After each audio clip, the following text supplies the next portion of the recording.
자, 이제 시간이 되었습니다. 우리 다 같이 사도신경으로 우리의 신앙을 하나님 앞에 고백하겠습니다. 전능하사 천지를 만드신 하나님 아버지를 내가 믿사오며 그 외아들 우리 주 예수 그리스도를 믿사오니 이는 성령으로 잉태하사 동정녀 마리아에게 나시고 본디오 빌라도에게 고난을 받으사 십자가에 못 박혀 죽으시고 장사한 지 사흘 만에 죽은 자 가운데서 다시 살아나시며 하늘에 오르사 전능하신 하나님 우편에 앉아 계시다가 저리로서 산자와 죽은 자를 심판하러 오시리라. 성령을 믿사오며 거룩한 공예와 성도가 서로 교통하는 것과 죄를 사하여 주시는 것과 몸이 다시 사는 것과 영원히 사는 것을 믿사옵나이다. 아멘. 자, 우리 함께 말씀 보도록 하겠습니다. 함께 볼 하나님의 말씀은 내일 큐티 본문 말씀입니다. 역대상 4장 9절 10절 우리 두 절 말씀 우리 함께 보도록 하겠습니다. 내일 큐티 본문 말씀 역대상 4장 9절 10절 우리 두 절 말씀 우리 다 같이 함께 보도록 하겠습니다.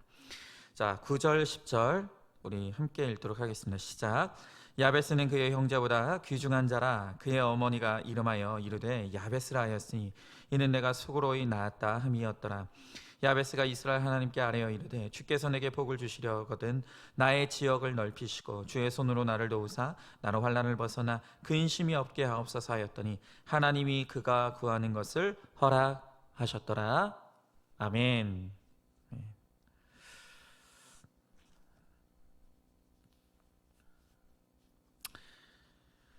자, 오늘 함께 나눌 말씀의 제목은 구속사로 다시 읽는 야베스의 기도입니다. 구속사로 다시 읽는 야베스의 기도. 여러분, 제가 오늘 말씀을 나누기 전에 먼저 여러분들에게 좀 사과의 말씀을 드려야 될 것 같아요. 그게 뭐냐면 지난 11월 4일 새벽 큐티 설교에서 제가 너무 잘못된 설교를 했어요. 그것은 뭐냐면 제가 그때 그 설교에서 헤스론의 아버지가 유다고 어머니가 베레스라 그랬죠. 이게 완전히 잘못됐죠. 유다는 헤스론의 할아버지죠. 그리고 베레스는 헤스론의 아버지인데 제가 완전히 족보를 꼬여서 말씀드리고 말았습니다. 저도 왜 이렇게 설교했는지 모르겠는데 너무 죄송합니다. 근데 제가 이렇게 완전히 족보를 꼬여서 말씀을 드렸는데 아무도 이에 대해서 지적해 주시는 분들이 없더라고요. 아마 제 생각에는 목사가 아무리 개떡같이 이야기해도 찰떡같이 알아들어 주셨던가 아니면 그래 목사도 실수할 수 있지 하고 우리 성도님들은 너무 마음이 넓으셔서 그냥 너그럽게 넘어가 주신 것 같아요. 하여튼 너무 감사하고 또 죄송하고 다시는 이런 실수를 반복하지 않도록 더 노력하고 애쓰겠습니다. 자, 이제 오늘 말씀으로 들어가 봅니다. 자, 오늘 본문의 역대상 4장은 유다 계파의 지파의 계보를 다시 근 1000년에 걸쳐서 다시 훑어 내려가고 있어요. 왜냐하면 그만큼 예수님의 계보에 있어서 유다 지파가 너무 중요한 지파이기 때문입니다. 그런데 그렇게 이 유다 지파의 계보에 대해서 설명하던 중에 갑자기 야베스라는 인물이 오늘 등장을 해요. 여러분, 이 야베스라는 인물은요 성경 전체에서 오늘 여기 이 본문 역대상 4장 9절부터 10절 이 딱 두 절만 등장합니다. 오늘 이 본문 외에는 성경 어디를 뒤져도 다시는 야베스라는 인물에 대해서 성경에 나와 있지 않아요. 그래서 사실 오늘 본문이 아니었다면 우리는 이 야베스라는 사람이 어떤 사람이었는지 전혀 몰랐을 거예요. 여러분, 오늘 이 성경을 보면 야베스가 누구 아들이고 정확하게 어느 시대에 살았던 사람인지가 전혀 기록되어 있지 않아요. 그래서 사실 이제껏 어떤 성경을 연구하는 성경학자도 이 야베스라는 인물에 대해서 주목한 사람이 아무도 없었습니다. 그런데 이런 무명에 가까운 이 야베스, 성경에 단 두 줄만 기록된 이 야베스가 어느 날 전 세계적으로 유명해졌습니다. 왜냐하면 여러분도 잘 아실 거예요. 미국의 브루스 윌킨스라고 하는 이 사람이 쓴 야베스의 기도라고 하는 이 책 때문입니다. 여러분, 그가 쓴 이 야베스의 기도라는 책이 출간되자마자 전 세계적인 베스트셀러가 됐어요. 그리고 그건 우리나라도 예외가 아니었어요. 자, 이 책을 보면 저자는 이 책에서 야베스의 기도를 본받고 야베스의 기도를 따라하면 우리도 야베스가 구했던 복을 받을 수 있다고 그는 그 책에서 그렇게 주장을 합니다. 그러면서 이 책을 보면 이 윌킨스는 하나님의 축복을 얻기 위한 4가지 방법을 제시해요. 첫 번째, 하나님께 복받기를 추구하라. 두 번째, 더 큰 개인적인 영토를 추구하라. 세 번째, 중요한 사역을 위해 하나님의 능력을 의지해라. 네 번째, 시험에서 도망하라. 그러면서 이 책의 저자는 이 야베스의 4가지 기도가 하나님께 축복을 얻는 마치 믿음의 공식인 것처럼 그렇게 소개하고 있다는 것이에요. 그래서 이 책이 출간되자마자 많은 사람들이 이 책을 읽으면서 저자가 가르쳐주는 야베스의 기도를 따라하고 또 이것을 노래로 만들어져서 이 노래를, 이 찬양을 따라 부르면서 야베스가 받았다고 하는 그 축복을 나도 받게 되기를 많은 사람들이, 전 세계 많은 이 책을 읽는 사람들이 그것을 소망했다는 것입니다. 여러분, 그런데 이 책이 출간된 게 2001년이에요. 그러면 벌써 이 책이 나온 지가 20년이 되었죠. 자, 그러면 이 책이 나온 지 그렇게 많은 시간이 흐른 지금 이 책에 나와 있는 대로 야베스의 기도를 따라하면 야베스가 얻었다고 하는 그 복을 받을 수 있다라고 오늘 주장했던 이 책이 나온 지 20년이 된 지금 어떻게 되었을까요? 정말 이 책이 전 세계적인 베스트셀러였듯이 전 세계적으로 이 책대로 했더니 야베스의 복을 얻었다고 하는 사람들이 전 세계적으로 많이 나왔을까요? 오히려 그 광풍은 마치 한때 유행처럼 사라지고 이제는 야베스의 기도에 대해서 말하는 사람이 거의 없어요. 왜 그럴까요? 분명한 것은 아마 대부분의 사람들이 이 책을 통해 얻고자 했던 것, 이 책이 약속했던 것을 결국에 얻지 못한 것으로 보이죠. 뭐가 잘못된 걸까요? 뭐가 문제인 걸까요? 이 책의 내용이 문제인 걸까요? 아니면 이 책대로 따라하지 못한 우리가 문제일까요? 여러분, 그래서 우리는 한때 많은 사람을 열광하게 했던 이 야베스의 기도에 대해서 다시금 구속사의 관점에서, 아니 성경적인 관점에서 다시 해석하고 오늘 이 야베스에 대한 바른 의미를 우리가 생각해 보고자 하는 것이에요. 자, 그럼 첫 번째로 오늘 이 말씀을 통해서 우리들에게 가르쳐 주는 것, 그것은 야베스가 구했던 것은 하나님 자체였다는 것입니다. 자, 오늘 9절의 말씀에 보니까 야베스는 그의 형제보다 귀중한 자나 그의 어머니가 이름하여 이르되 야베스라 하였으니 이는 내가 수고로이 낳았다 함이었더라 그랬어요. 여러분, 아까도 서두에 말씀드렸듯이 이 야베스는 사실 갑자기 뜬금없이 등장한 인물이에요. 왜냐하면 이 야베스에 대한 이 2줄의 설명 외에 성경 어디에도 다시는 이 야베스를 언급하는 구절이 없기 때문이에요. 도대체 누구 아들이고 언제 어디서 무엇을 했다는 말이 성경에 안 나와요. 그런데 오늘 이 말씀에서 우리가 주목할 것은 그의 출생에 대한 오늘 성경의 기록이에요. 오늘 성경에 보니까 그의 이름을 야베스로 지은 이유가 있다는 거예요. 그것은 그의 어머니가 그를 수고로이 낳은 자식이기 때문에 이름을 그렇게 지었다는 거예요. 여러분, 원래 이 야베스라는 이름의 원어적인 뜻이 뭐냐면 슬픔이라는 뜻이에요. 야베스의 부모가 야베스를 낳고 이 자식의 이름을 지었는데 자식의 이름이 뭐냐? 너는 슬픔이야, 이렇게 지었다는 거예요. 여러분, 보통 부모가 자녀의 이름을 지을 때는 이 자녀에 대한 기대와 소망을 그 이름에 담아요. 네가 앞으로 이런 인생이 되길 원한다, 네가 이런 사람이 되길 원한다라고 하는 그 기대와 소망을 그 이름에 부모가 담아서 지어준다는 거예요. 그렇기 때문에 정상적인 부모라면 누구도 자녀의 이름을 슬픔이라고 짓지 않을 것이에요. 그런데 야베스의 부모는 야베스를 낳고 그 자식의 이름을 고생하다, 슬퍼하다 라고 지었다는 거예요. 여러분, 성경의 모든 이름은 그 안에 영적인 의미가 있어요. 그런데 이 야베스의 이름이 슬픔, 고생인 것을 보면 아마도 그의 부모가 그를 힘들게 했던지, 아니면 그의 환경이 고생스러운 환경이었던지, 하여튼 이 야베스에게 주어진 인생의 환경이라는 것, 그것은 결코 녹록지 않은, 너무나 고생스럽고 너무나 슬픈 인생의 환경이었다는 것을 우리가 충분히 짐작할 수 있다는 거예요. 그런데 오늘 성경을 보면 야베스의 인생이 그렇게 슬펐기에, 야베스의 인생이 그렇게 고생스러웠기에 그가 한 일이 무엇입니까? 오늘 10절에 보니까 야베스가 이스라엘 하나님께 아뢰었다 라고 하는 거예요.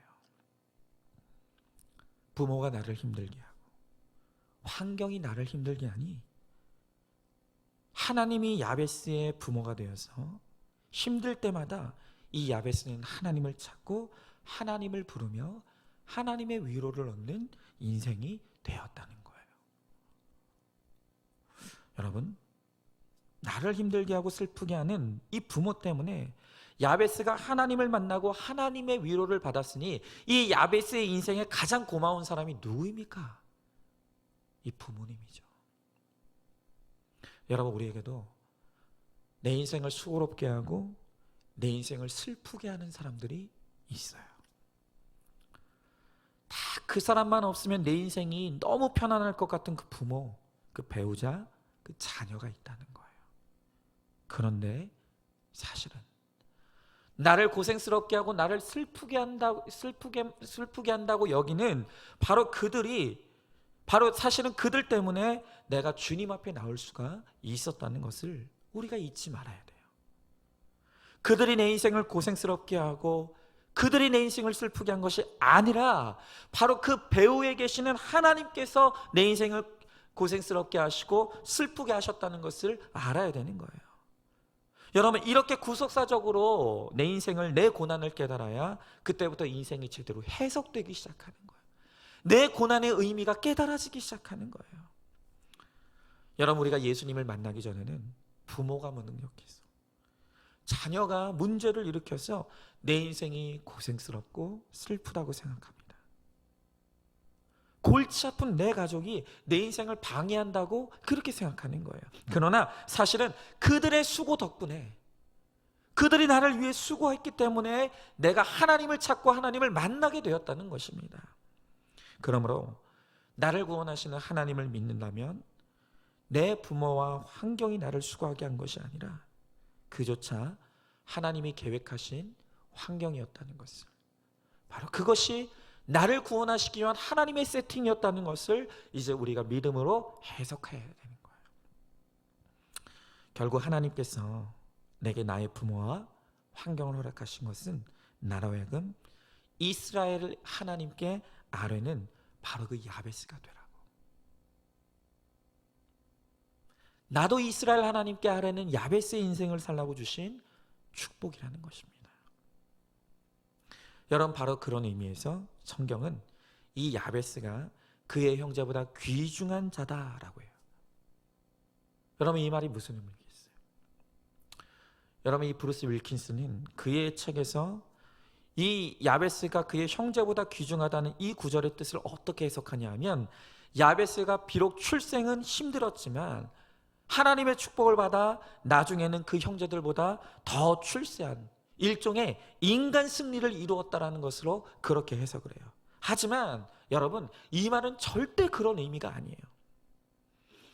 오늘 성경이 야베스가 이스라엘 하나님께 기도했다라는 이 말이 강조하는 의미가 무엇이겠습니까? 그것은 형제들 가운데 오직 이 야베스만이 하나님을 찾고 구했다라고 하는 반어적인 의미예요. 야베스의 인생이 이렇게 고생스럽고 야베스의 인생이 이렇게 슬펐기에 오늘 그의 형제들 가운데 오직 야베스만이 하나님을 찾고 구하는 믿음의 사람이 되었다는 거예요. 여러분, 그렇다라고 한다면 이 야베스야말로 가정의 육적 서열과 상관없이 이 가정의 영적 장자이고 영적인 가장이며 이 가정의 구원을 책임지는 영적 제사장이라는 거예요. 바로 이러한 구원의 관점에서 이 야베스가 이 가정에서 그의 형제들 가운데 가장 귀중한 사람이라는 의미를 오늘 이 성경은 우리들에게 보여주고 있는 거예요. 하나님은 야베스의 부모와 그 환경을 통해서 야베스가 하나님을 찾고 구하도록 그를 하나님께로 이끄셨어요. 그리고 그렇게 하나님을 믿고 의지하는 인생이 되게 하셔서 야베스를 통해 예수님의 계보를 잇는 귀중한, 매우 귀중한 인생이 되게 하셨습니다. 그래서 고난은 축복입니다. 자, 여러분 질문해 보시죠. 지금 나의 삶에서 나를 수고하게 하고 슬프게 하는 그 사람과 환경은 무엇입니까? 그것이 사실은 하나님이 나로 수고하게 하시고 하나님이 나로 슬프게 하신 것임을 알고 있습니까? 나로 하여금 하나님께 아뢰는 인생이 되게 한 그 사람이야말로 가장 고마운 사람이고 그 환경이 최고의 환경임을 믿음으로 고백하시기 바랍니다. 나는 내 가정에서 어떤 의미의 귀중한 사람이 되기를 원하십니까? 형제들 중에 돈이 많아 귀중한 사람이 되길 원하십니까? 아니면 형제들의 구원을 책임지는 귀중한 사람이 되기를 원하십니까? 어떤 귀중한 사람이 되길 원하세요? 자, 두 번째로 야베스는 진짜 복을 구했다는 거예요. 자, 오늘 10절의 말씀을 다시 읽어봅니다. 야베스가 이스라엘 하나님께 아뢰어 이르되 주께서 내게 복을 주시려거든 나의 지역을 넓히시고 주의 손으로 나를 도우사 나로 환난을 벗어나 내게 근심이 없게 하옵소서 하였더니 하나님이 그가 구하는 것을 허락하셨더라 그랬어요. 여러분, 오늘 말씀해 보니까 야베스도 복을 구했다 그랬어요. 그런데 그 복의 내용이 뭐냐? 나로 환난을 벗어나 근심이 없는 인생이 되게 해달라는 것이에요. 여러분, 정말 이 야베스의 기도가 너무 공감되지 않습니까? 우리 인생에도 환난이 끝이 없어요. 그래서 근심이 너무 많아요. 그래서 우리의 마음속에도 오늘 이 야베스처럼 환난을 벗어나 근심이 없게 되기를 원하는 마음이 있어요. 어쩌면 이 책이, 이 야베스의 기도가 그렇게 베스트셀러가 될 수 있었던 것은 아마 그것이 불러일으킨 공감대가 있었기 때문이라는 생각이 들어요. 야베스의 인생에도 환난과 근심이 있었구나. 그런데 그가 벗어났구나. 그렇다라고 한다면 내 인생에도 그 은혜가 있을 수가 있겠구나.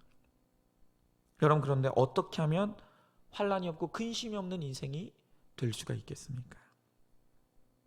브루스 윌킨스는 그 책에서 일관되게 주장하는 게 뭐냐 하면 그가 비록 처음에는 고통 중에 태어났지만 하나님을 믿는 믿음으로 하나님께 복을 구했을 때 하나님께서 그를 세상 가운데 탁월하게 하시고 힘이 있게 하시고 부유하게 하셔서 그로 하여금 환난과 근심을 벗어나게 해주셨다는 거예요. 여러분, 그런데 저는 여기서 정말 심각한 질문을 하나 던지고 싶어요. 정말 이 세상에서 출세해서 힘을 얻고 부유해지면 그러면 환난이 없고 근심이 없는 인생이 되는 게 맞습니까? 오히려 정반대죠. 이 땅에서 힘이 있기 때문에 그 가진 힘으로 얼마나 악하고 음란함에 빠져서 살아가는 영적 근심 가운데 살아가는 사람들이 얼마나 많습니까? 또 돈이 없었으면 화목하고 즐거웠을 가정인데 돈이 있으니 그것 때문에 형제들끼리 유산 다툼하다가 부모와 자식이 갈라지고 형제들이 원수지간이 되는, 여러분, 그런 환난과 근심을 겪는 가정들은 또 얼마나 많느냐는 거예요. 여러분, 브루스 윌킨슨의 이 책을 다시 이 구속사 관점으로 보면요, 너무 비성경적이에요. 너무 기복적이에요. 그래서 우리는 여기서 다시 한번 예수님께서 우리들에게 주시겠다고 약속한 바로 그 복, 마태복음 5장의 그 팔복으로 돌아가 볼 필요가 있어요. 예수님께서 우리들에게 주시겠다고 약속한 그 팔복이 무엇입니까? 그것은 가난하고 애통하고 온유하고 의에 줄이고 목이 마르고 긍휼히 여기고 청결케 되고 화평케 하는 것이 복이라고 그랬어요. 자, 그런데 중요한 게 뭡니까? 이 모든 것의 마지막에 어떤 복이 우리를 기다리고 있다고요? 그것은 주님의 말씀대로 팔복대로 사는 사람에게 기다리고 있는 가장 마지막 복은 무엇입니까? 핍박받는 것이에요. 팔복의 하이라이트, 가장 마지막 복은 핍박의 복이에요. 여러분, 팔복대로 살기 시작하면 잘했다고 칭찬받는 것이 아니라 본격적인 욕과 핍박과 악한 말이 우리를 기다리고 있다는 거예요. 여러분, 그래서 그 마하티마 간디 있지 않습니까? 그도 생전에 기독교인은 아니었지만 성경을 즐겨 읽었다는 거예요. 그런데 그도 이 팔복을 좋아했었는데 이 마지막 8번째 복에 대한 이 말씀을 읽다가 성경을 덮어 버렸다는 거예요. 여러분, 이 팔복 중에 다른 것들은 뭐 불교나 유교나 비슷해 보여요. 그런데 결국 그렇게 살았더니 핍박이 오더라, 환난이 있더라. 여기서 결정적인 차이가 있는 거예요. 여러분, 저도 다 당해본 건 아니에요. 그러나 육체적으로 고문을 당하고 거짓말에 당하고 악한 말을 듣고 누명을 쓰는 것까지는 그래도 참을 수 있을 것 같아요. 하지만 그런 핍박 속에서 적극적으로 기뻐하고 즐거워한다는 거, 그거 너무 어려운 거 아닙니까? 그런 핍박을 즐거워하고 감사하고 기뻐할 수 있다는 것이 어떻게 가능합니까? 그런데 오늘 주님께서 우리들에게 무엇을 말씀하십니까? 너희들에게 예수 믿다가 오늘 팔복을 쫓는 인생을 살아가다가 핍박이 오고 환난이 왔느냐? 기뻐하라는 거예요. 즐거워하라는 거예요. 내가 믿음 때문에 환난 당하는 것을 즐거워하는 것, 이것이 바로 천국이고 부활이라는 거예요.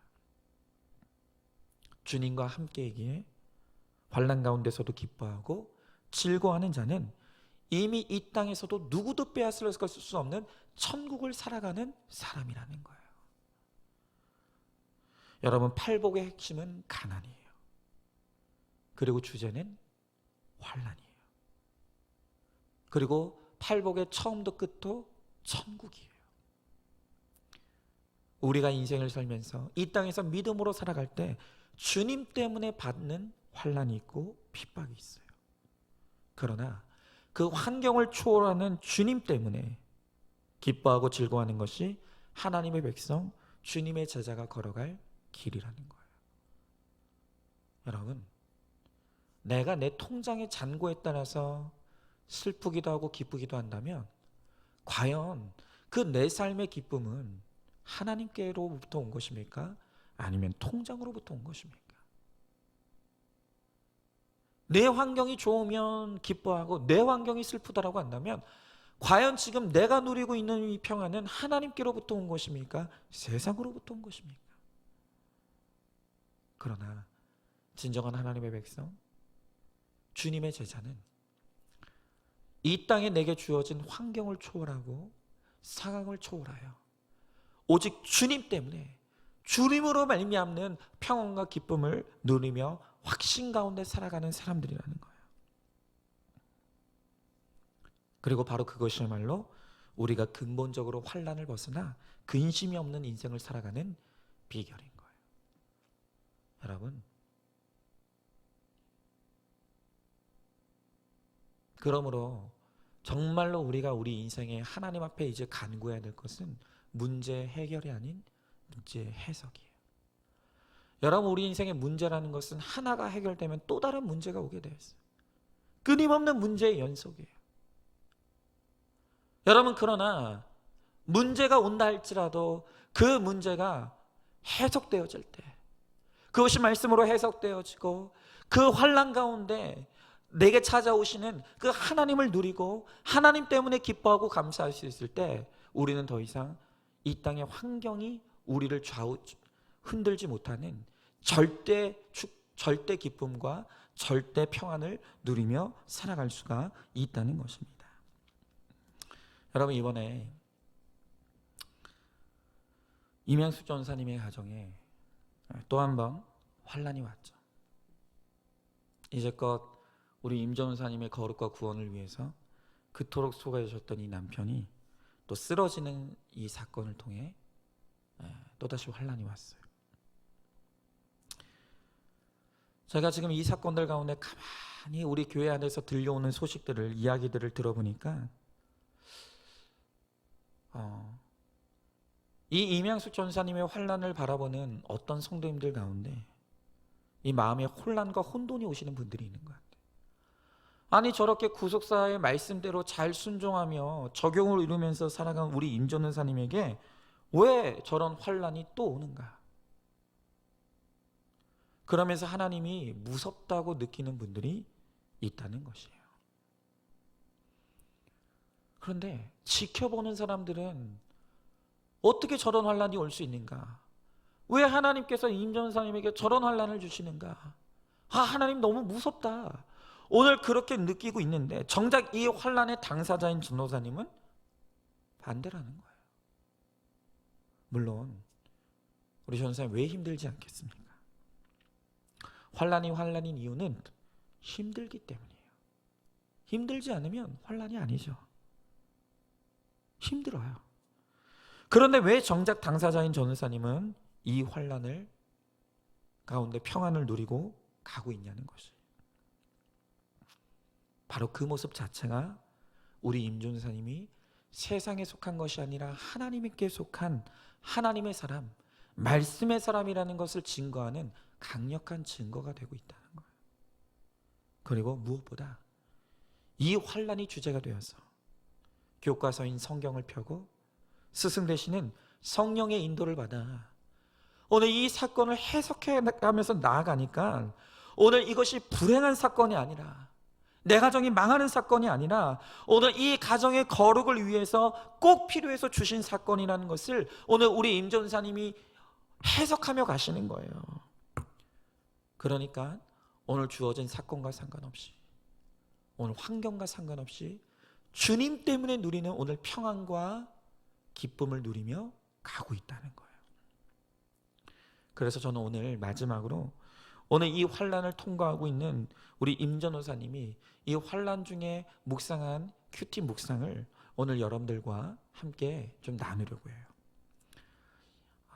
11월 4일 제가 설교 잘못했던 이 11월 4일 날 큐티 본문 말씀의 묵상 내용이에요.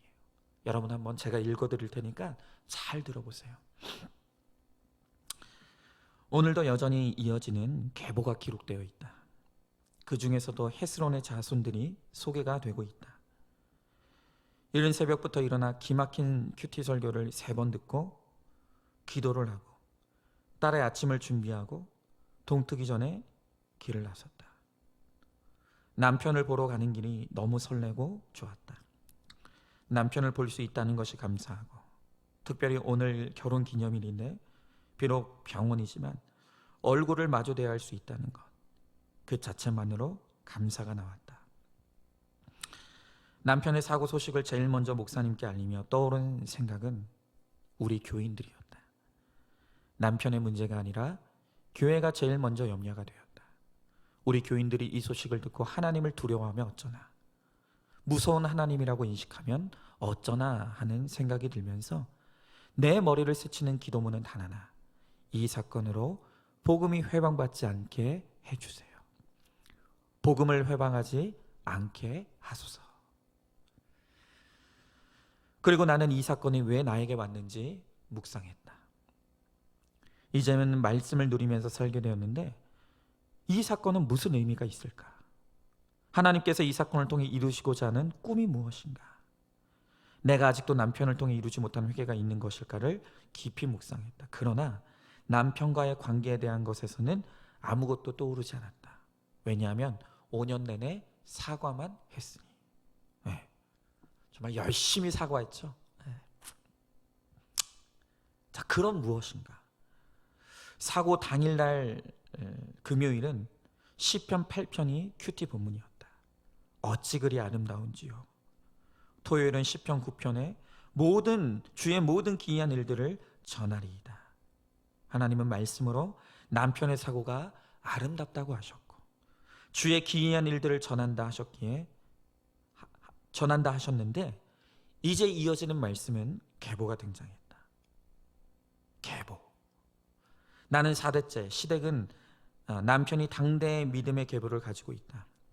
남편은 오래전부터 대화 중에 조카들 이야기를 많이 했었다. 조카들을 참 많이 이뻐하고 안쓰러워하고 염려했었다. 그리고 나 역시 이 부분에 대해 있어서 동의했다. 내 마음에도 항상 조카들이 있었다.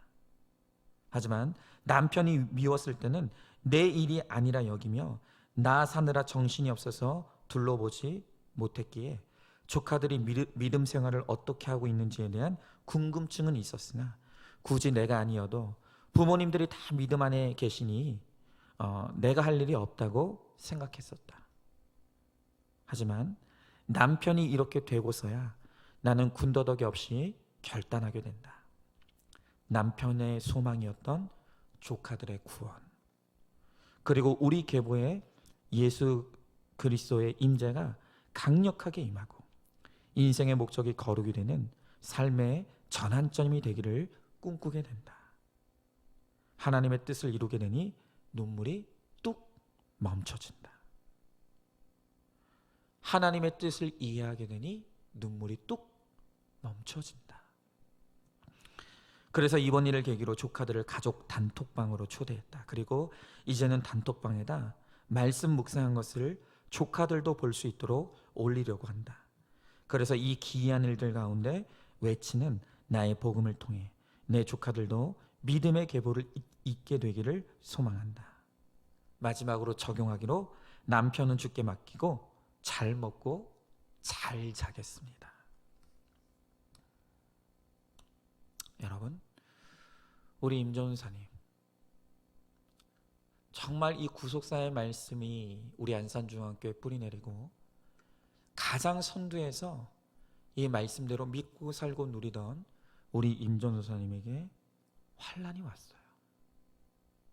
어떤 사람은 그 모습을 보며 하나님이 두렵다고 하고, 어떤 사람들은 그 모습을 보면서 왜 임전사님에게 저런 일이 임하느냐고 그렇게 말을 해요.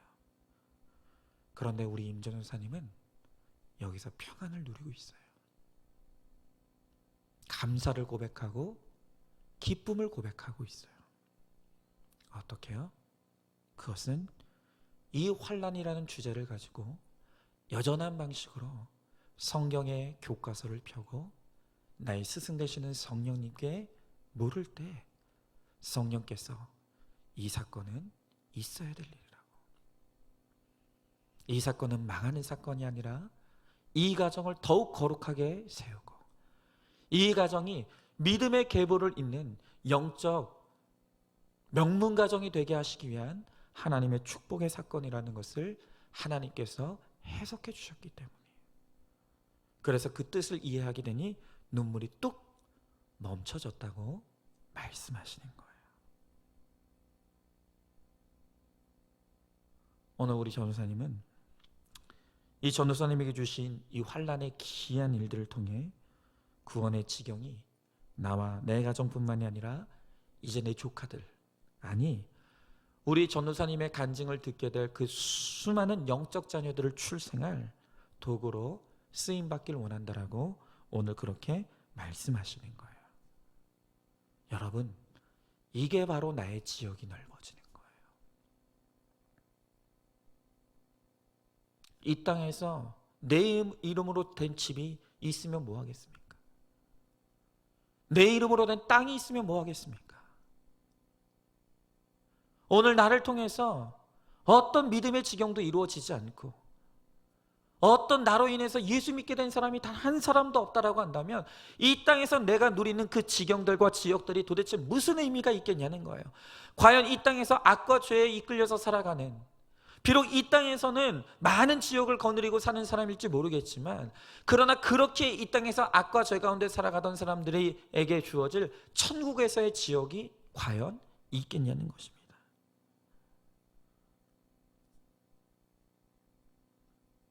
저는 왜 우리 임전사님에게 이런 사건이 왔는가를 묵상할 때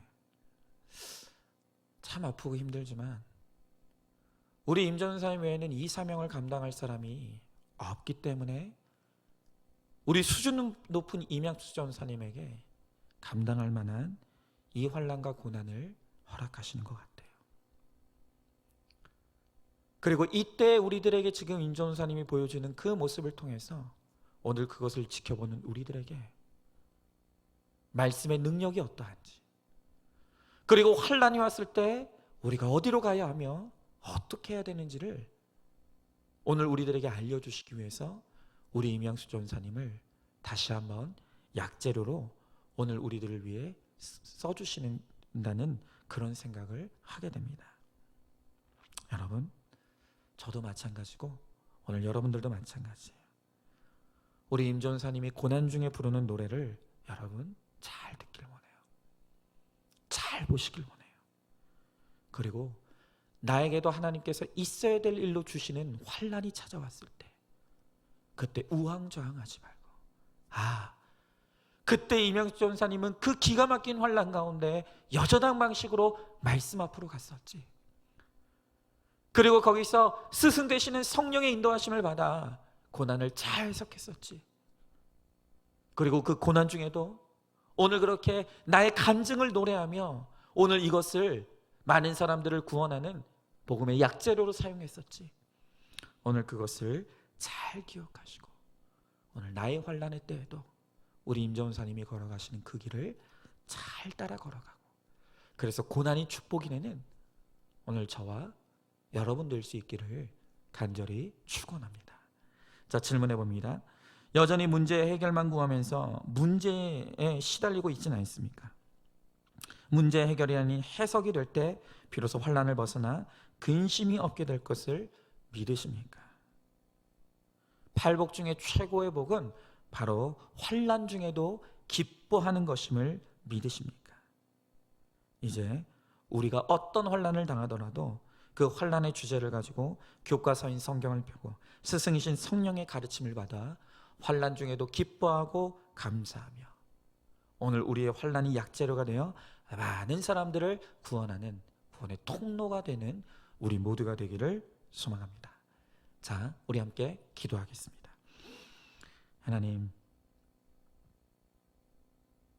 오늘 우리가 다시 한번 이 말씀을 통해 야베스의 기도를 다시 묵상합니다.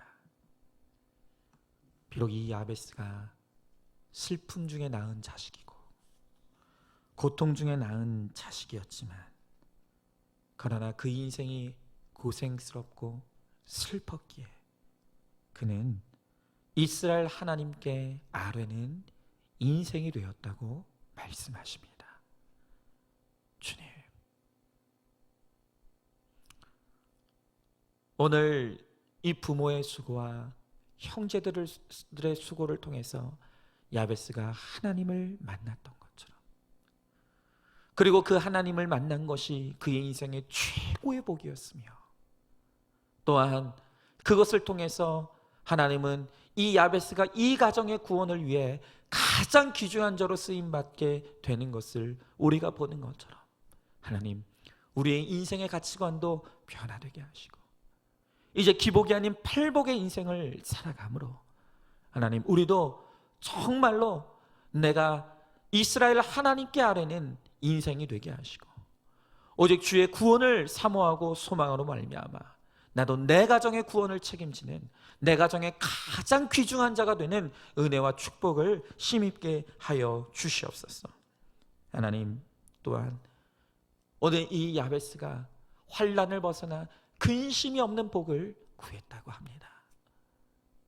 환난을 벗어나 근심이 없는 그러한 은혜를 힘입는 진짜 복은, 그것은 문제의 해결이 아니라 문제가 해석되어 어떤 환난 가운데서도 주님 때문에 기뻐하고 감사하며 오늘 어떤 문제 가운데서도 그 문제가 말씀으로 해석되어 오늘 거기에서 하나님의 뜻을 이루는 것, 나의 거룩과 구원을 이루어가는 것이 바로 그것이야말로 내가 환난을 벗어나 근심이 없는 인생이 되는 첩경이라고 말씀하십니다. 하나님, 오늘 특별히 바로 이 복이 어떤 복인지를 깨닫게 하시기 위해서 하나님께서 우리 임전도사님을 사용하시고 하나님 임전도사님으로 하여금 하나님 환경을 초월한 하나님의 평강과 기쁨을 누리게 하심으로 말미암아 그것을 보는 많은 사람들에게 하나님 약재료가 되게 하십니다.